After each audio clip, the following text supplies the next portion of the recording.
What are your memories of how our Scripture by Heart group started last fall? What do you remember about that? Well, it grew up out of our C Wednesday classes, where you were really leading a class on how memory works and oral tradition. And, you know, as a result of what we learned and what we tried, we started telling Scripture on Sunday mornings. But why were you interested in attending, you know, the class, you know, being interested in this group? You know, what do you remember about that? I wasn't interested. Tell us about your mother-in-law, Richard. No, it's his mother. My mother was visiting from New York, and she was coming to Wednesday class with my wife, and I fixed my schedule that I could come and have dinner with them and stay over for a class. And I think one of your last classes, I couldn't be there, and she called me on the phone asking for, what's that thing of yours, what is that? Yeah, your email address. And I gave it to her, and then she proceeded to tell me that she had signed me up to be a Scripture by Heart member. Thank you, Mom. What has been the response of the congregation, of people, of your families, of your mother? Thank you. And in fact, I think she came back for the first one. And I can't remember what the first one was. What I do remember about the first one is that... Herod. Was she here for Herod? I don't remember. Oh, yeah. I have to look. But what I remember about the first one is that I got all the way through it and didn't know if I had said anything right, said the right stuff, and Pastor Leo said, oh, you did. You said it all. I don't remember saying it.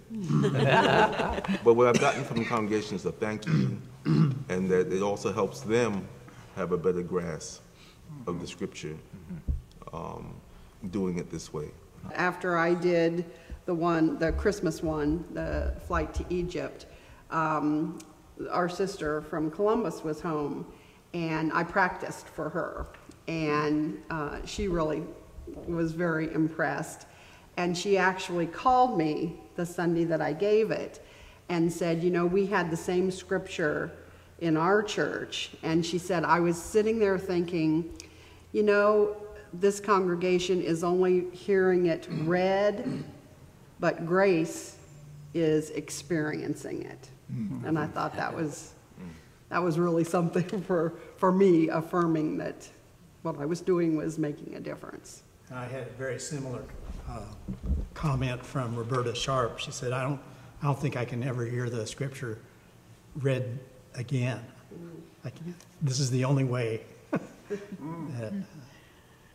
And I understand that the new pastor that's coming, when she had the interview with the committee, one of the things that the committee said was, we do Scripture by heart. I hope that you're okay with that, because we're going to continue to do it.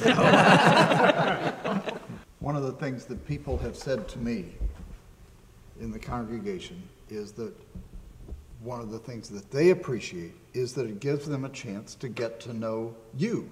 Mm-hmm.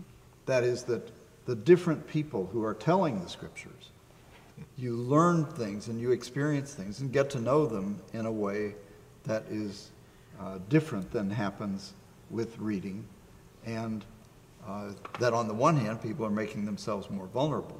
But on the other hand, what's happening is that they are really living into this and sharing something that has become very meaningful to them. Mm-hmm. And you get to know people that way. There's a depth of personal connection that is experienced there. And a number of people have commented to me about the difference that's made and how much they've liked getting to know you.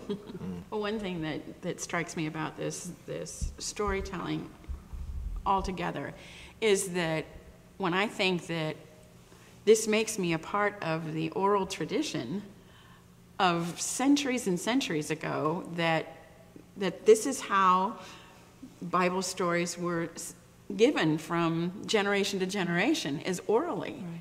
And so I think that, wow, this makes me a part of something really, really big. And so to remember it and to pass it on is just kind of awesome.